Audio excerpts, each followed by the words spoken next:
everyone, welcome back to another video from Crazy Gamer.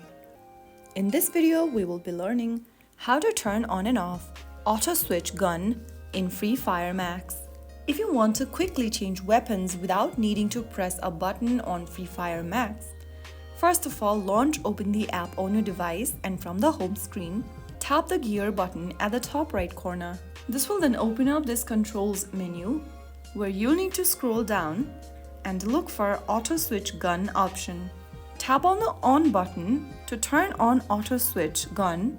If you want to turn the auto switch weapon off, make sure that you've selected the off option. Go ahead and make a selection, and then once you are done, you can get back to the game. And that's how you easily turn on and off auto switch gun in Free Fire Max. If you found the video helpful, don't forget to like, share and subscribe for more Free Fire Max tips and tricks. I will be back in the next video. Stay tuned till then.